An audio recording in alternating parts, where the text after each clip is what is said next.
Hi everyone and welcome to Battle Bunnies reviewing the new Necron Codex. So I'm Lauren from the Battle Bunnies. I'm Fish from Battle Bunnies, and we've done a little bit of a dive into the Necron Codex, reviewed a few of the detachments, a couple of the enhancements, had a look at some units which have gone up, gone down. We're not talking about points. We aren't going to cover points at all. Nope. So it's just going to be on kind of what the fun parts of the Codex are. Yeah. What's your favourite change to the Codex? Ooh, favourite change to the Codex straight off the bat. Let's have a look.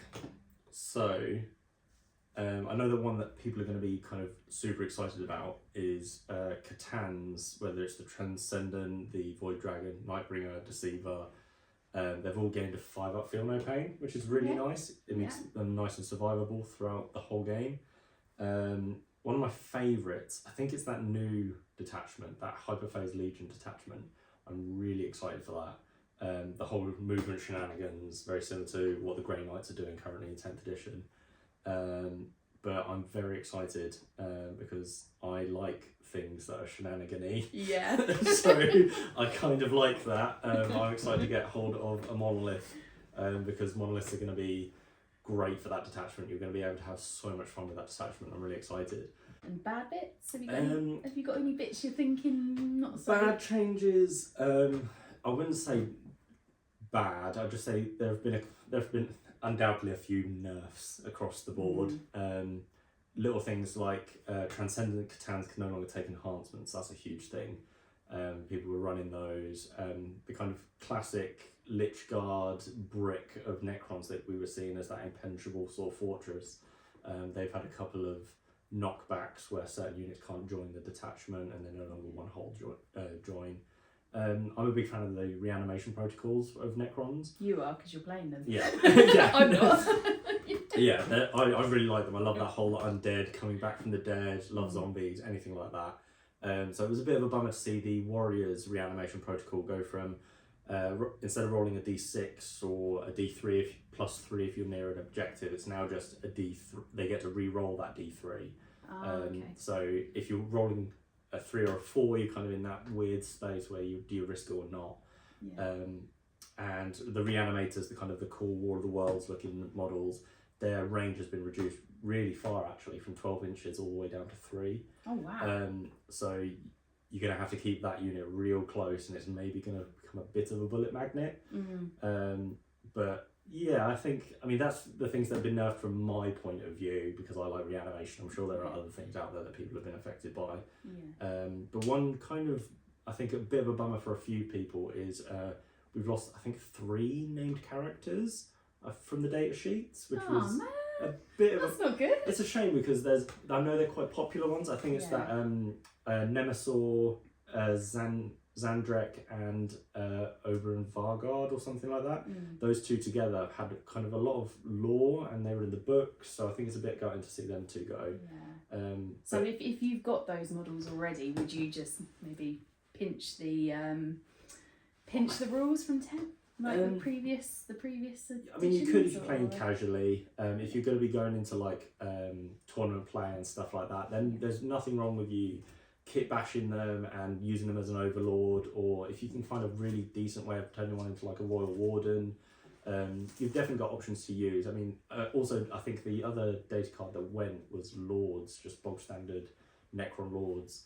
But again, there's nothing stopping you from using it as an overlord. Most of them come with a resurrection orb and a close combat weapon to use as either a void scythe or a staff of light or whatever it might be. Yeah, a bit of a shame, but also we've seen new stuff like Orokin got a new model, gorgeous model. Imitek the Stormlord, great looking model. The paint job on that cloak is just mind-blowingly good. And that new translocation overlord, where he's like got the like the ethereal warp thing around him. That is gorgeous. Yeah. I'm excited to do those in a couple of new schemes. But I think like each detachment, if you're looking for fun, the detachments are all great. If you're looking for kind of the spicy deep dive min-max for tournament play, then there probably will be standout ones. I haven't done that much of a dive into it because I I just want the shenanigans. Yeah. If anyone watching has actually played Fish before, you'll know one of Fish's main rules is, if in doubt, is it going to make the game more fun? Yeah, if it's going to make the game more fun, if it's going to be more of a story element to it, Yeah. definitely go for it. Give up the objective and head on. I mean, I think the last time Matt and I played, it ended up with like an Emperor's Champion facing down Commander. It was mental, and I was just like, I should have held the objective, but I just couldn't resist. Yeah. It was way too much fun. So the box then, the general army-wide rule hasn't changed. Reanimation protocol still works exactly the same way. Command phase rolls around, you do your reanimation protocols, you reanimate models if they've only got one wound, and you heal wounds from the bigger models like Scorpec Destroyers. The Awakened Dynasty detachment is the one that's already out, the one that's came out when Necrons came out for 10th edition. It hasn't changed. It's still +1 to hit to your hit roll if a Necron character is leading that unit. There are so many options. I know Lichguard can't have too many models leading them anymore, but Warriors and your Immortals are still your ones. You want to be using them in big blobs and getting the most out of those. I mean, Necrons with their weapons hitting on 3s instead of 4s is huge. That's the great option. So has anything changed with the Awakened Dynasty? Yes, the main detachment for Necrons, the main command protocols hasn't. It's exactly the same. You get +1 to hit roll if you've got a character leading a unit. That unit's usually going to be Warriors or Immortals, so your best bet is running those in big blobs, get them reanimated, to get them back in the fight. Seeing Necron Warriors and Immortals hitting on 3s instead of 4s makes a big difference. Yeah, that's the big. Yeah, so stuff like Conquering Tyrant, one of the stratagems, that has had a bit of a change. So it's now you're re-rolling 1s to hit normally, and if you've got a character leading that unit, it's now the whole of your hit rolls. You're re-rolling all of them, which is great. Wow. It used to be re-rolling wounds, but if you were at half range and then full range, if you had a mod leading the unit, I think this is kind of better, because I think it just makes Necron infantry just a little bit more consistent in their shooting, which is really nice. Protocol of the Vengeful Stars is better, I think, now. It has gone up to 2 CP, but now the whole unit doesn't have to be destroyed. Just a model from that unit needs to be destroyed, and then you can fire back, which is great. I really like that, because it just means that if someone rolls poo against you and kills one Necron warrior, you've got 19 of them just firing straight back at you, which is great. But yeah, I like it. I think it's very small. We haven't seen any changes to the Undying Legion stratagem, which I know a lot of people, that is a big useful stratagem that gets used regularly. And yeah, there's been no changes to it. Good news. The next detachment is the Annihilation Legion. This one is going to be very fun, very fluffy, and if you want to do melee, this is the jam. This is great. I love this. Is this what you're going to be trying to beat me with today? No, not today.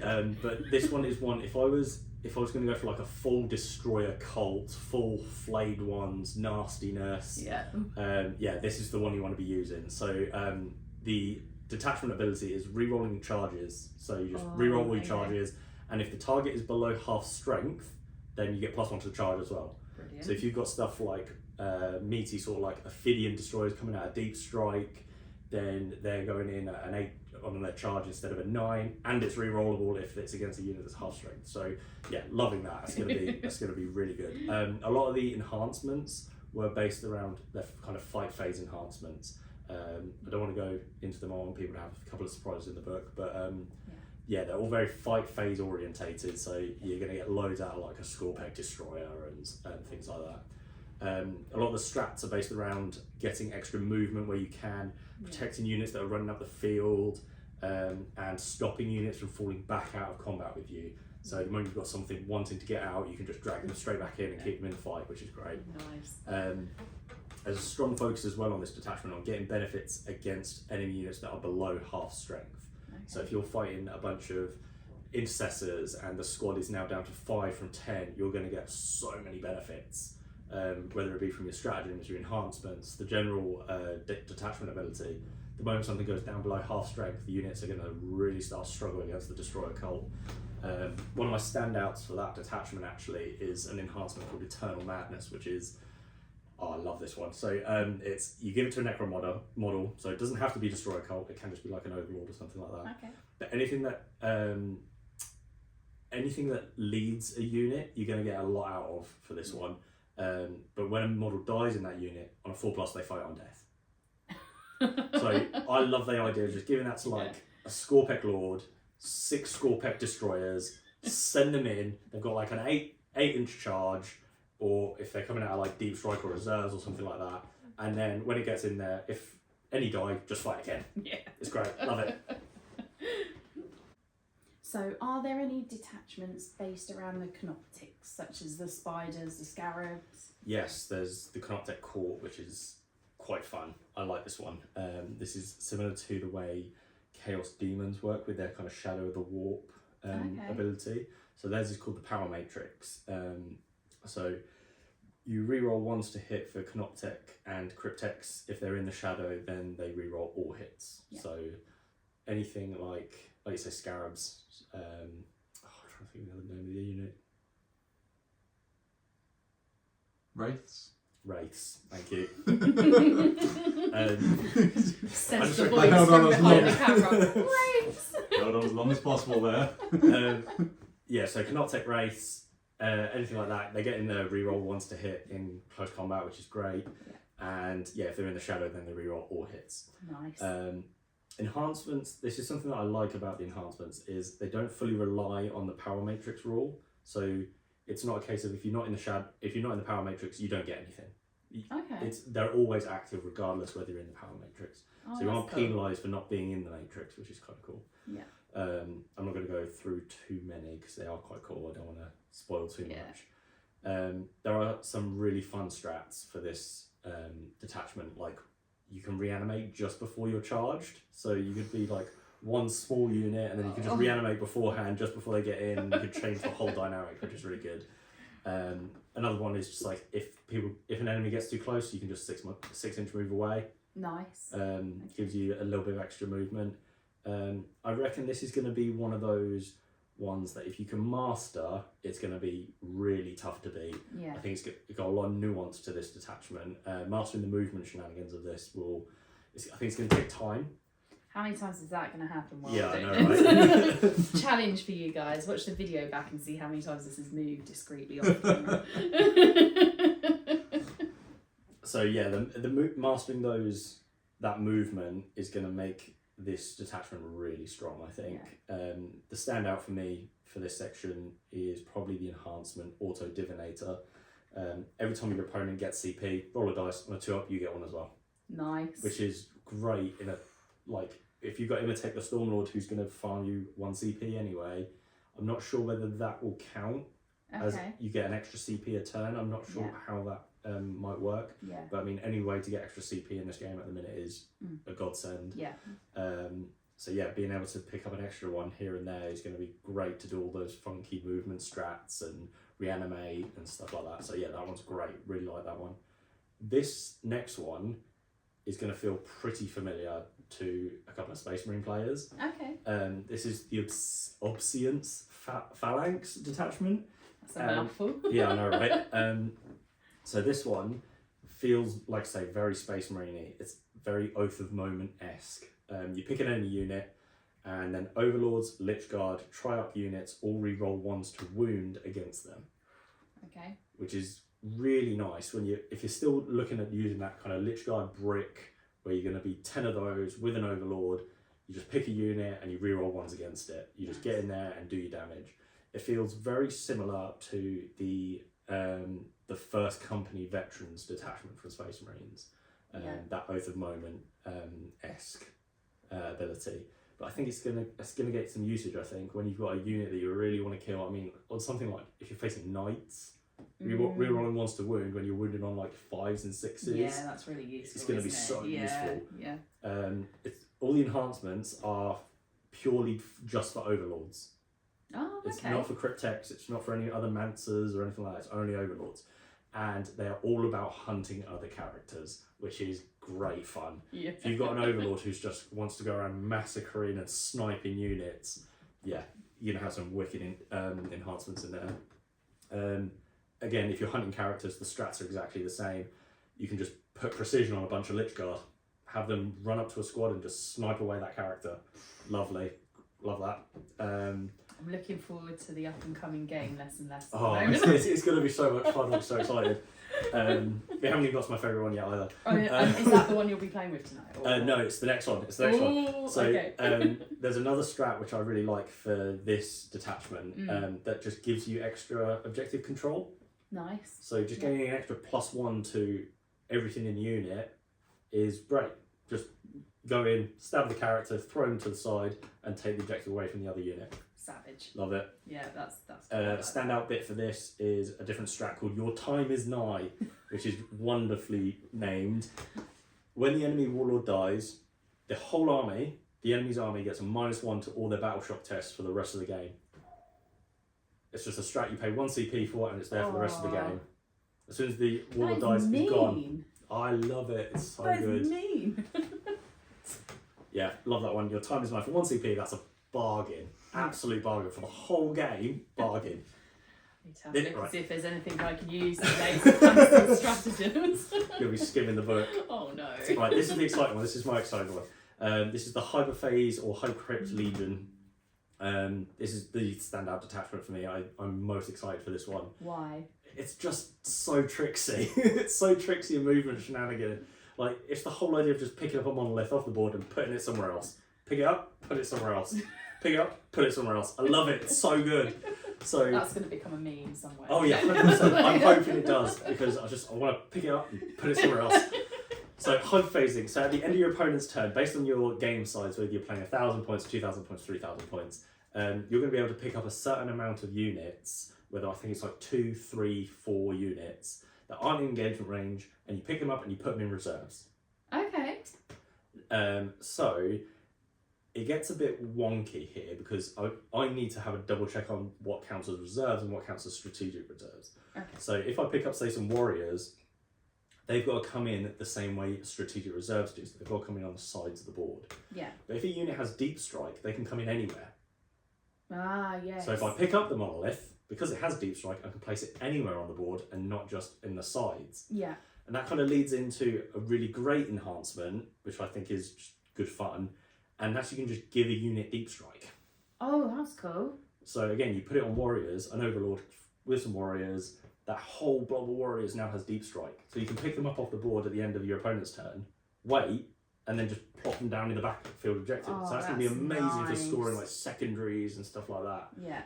If your fixed secondary is holding like an objective in your opponent's deployment zone, it's going to be a dream because you can just pick it up and then put something else there. And did you say that can be used if you're in engagement or if you're not? If you're not in engagement range, so you have to kind of you have to be out. If you're going to be shooting and stuff like that, then you're probably okay. Melee units might have a tough time, but there's other ways you can get around it.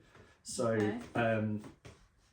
being able to add another unit that can hyperphase, because one of the enhancements is just, rather than it being 2 units, it's 3 units. And it's just an extra unit that you can just come pick up off the board and put somewhere else. Love it.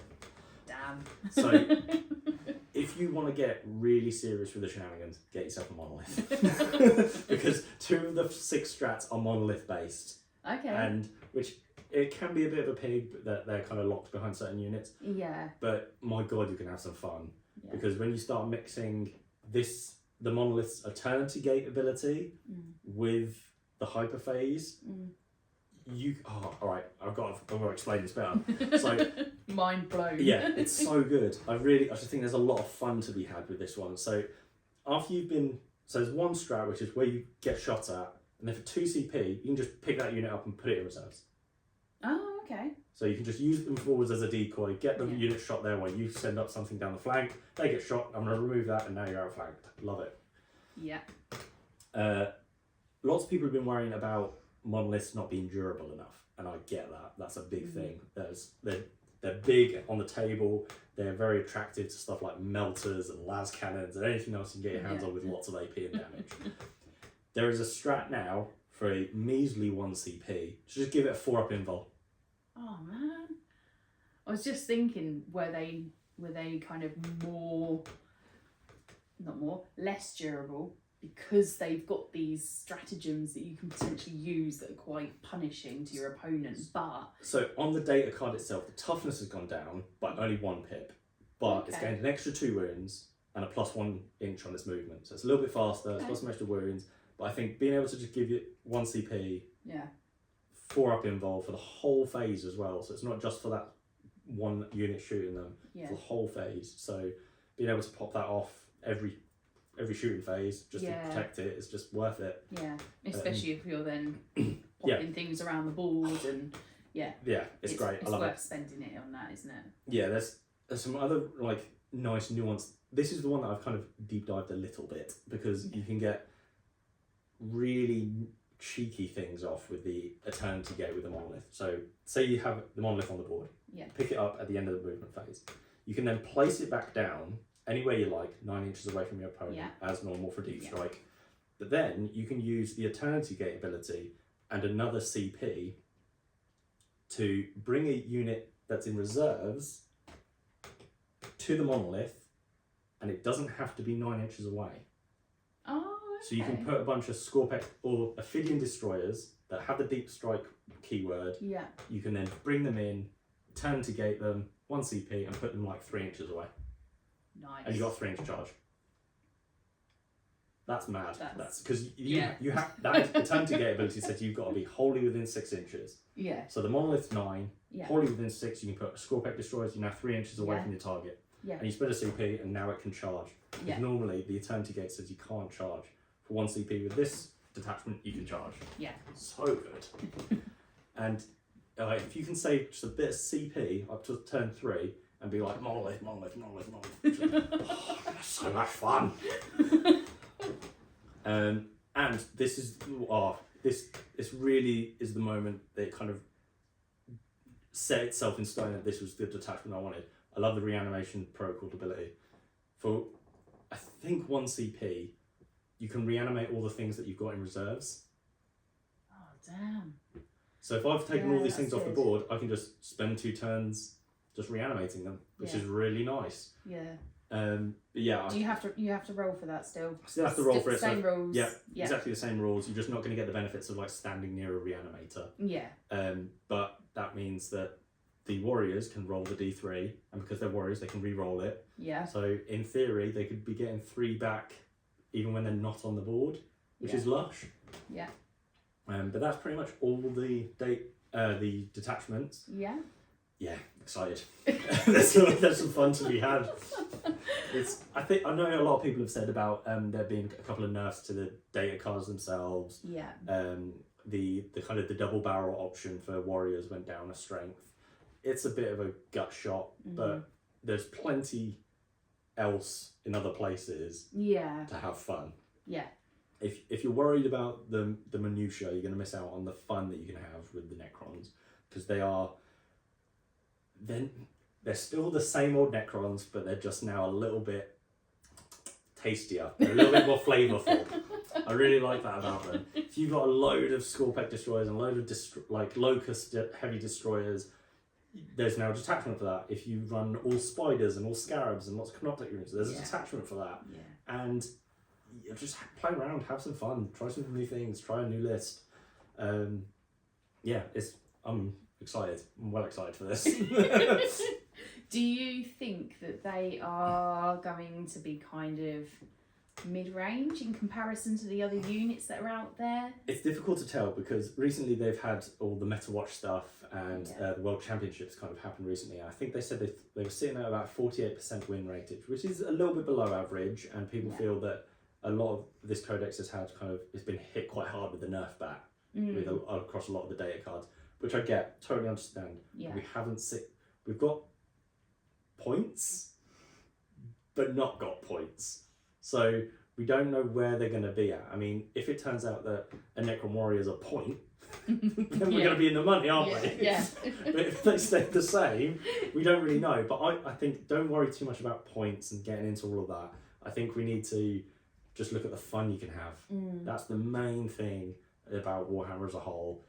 Just have fun. Bring some lists that you're going to have fun playing with, you're going to make memorable moments with. I mean, with the monolith and the hyperphase thing, I want the meme to be true, where it's like no one expects the Necron Inquisition. It's just got to be bam, bam, bam. It's got to be there. It's going to be fun. Just have fun, man. Like it kind of that kind of things just disappearing. Yeah. It harkens back to one of my favourite games in kind of the last 18 months has been Dungeon Bowl. Yes. And just being able to, you know, push your opponent into a portal and then they just disappear. You know, and they might end up gone completely, and it kind of has that feel, but you're controlling it from your own point of view. Yeah. Or again, even in Dungeon Bowl, where you step into a portal because you're trying to get somewhere else, and you know, it's those little dynamics that just make them kind of. I think if you're playing with someone who is a bit wacky, like talking obviously about myself, you don't really know what your opponent's going to do when they've got. If it's like giving a child a magic cube that can take you anywhere. You don't know what they're going to pick. No. They can pick Bahamas, they could pick your garage. You don't know what's happening. And I think that's absolutely where the fun's to be had. So it's like, I can pick up this unit and I can teleport it wherever I like on the board. Yeah, I'm going to put it there. It's like, no one's expecting to do that. That could be weird, that could be wonky. You've got to be having fun with it. I mean, again, you run Destroyer Cults if you're a big World Eaters player or a big Tyranids melee orientated player. Get your hands on some Destroyer Cults bits and some flayed ones. Run a melee army and just have some fun. You've got to. It's not going to be mind-blowingly top of the range. But I mean, what army is like nowadays? We saw Custodians up there really high for such a long time, and now they've come down, and then there's always going to be that chopping and that changing. So just go with the flow. That's my best advice for Necron players. Go with the flow. Try some lists that you haven't tried before, and if you need to, proxy in a monolith. Just use a drop pod. Don't know. Just use a monolith. Have some fun. So we've seen some quite flavourful Crusade rules for Tyranids, Space Marines, that sort of thing. Do the Necrons have anything like that? Yes, they've got something very cool regarding systems. So you gain like awakening points for completing certain agendas. So agendas are the Crusade equivalent of secondaries. And the more of those you complete, you gain awakening points. And then you can put those awakening points into the systems for reanimation, translocation, and command. And they'll give you bonuses for a one-time benefit for that battle. But when you use that, it might turn off other systems for another benefit later on. So you have to kind of place your points carefully. And I think if you really want to really kind of delve into the reanimation stuff, you just put all your points in that one. Just put all your points in that one and be happy with it. If you want to do more movement shenanigans, you go translocation. You want to get some extra +1s to hit, +1s to wound, anything like that, you're kind of looking at command system. The upgrades and the relics all look brilliant. They all look a lot of fun. And I think then you can match up some really nice, especially going back to that Obsidian phalanx one where you're hunting characters. You can make some filthy good characters with the right upgrades. But again, Crusade rules, you've got to be creating characters that your own, special, named, give them some lore, give them a fun upgrade, and give that army some theme. If you have them maybe change over time into a Destroyer cult and change your rule, you can have some fun with the Crusade rules, definitely. So that is the theory of the Necrons, or behind the Necrons with their new rules. We are now going to give it a practical go in a game setting. We're going to do 1,500 points. I actually haven't played Necrons before. Neither have I. So this is going to be interesting. Bear with us. We're going to learn as we go. I'm going to play the Eldari. And I'm going to take on the Silver Boys. And guess what I'm bringing? I'm bringing a monolith. How did I guess that? And let's just see, because there does sound like there's some really good stuff in there. So it would be interesting to see how it kind of actually goes into the game when you're playing it, because what you read can sometimes be different to actually the practicalities of it. Yeah. So that's what will be interesting. Yeah, I'm going to try and see. put as many of these theories into action as possible and try and pull off as many shenanigans as I can. I must admit, I'm a bit nervous. So, yeah, I've got a feeling the Eldar might lose. I'm gonna try and outmaneuver the Eldar with a monolith. Well, keep watching to see how it goes.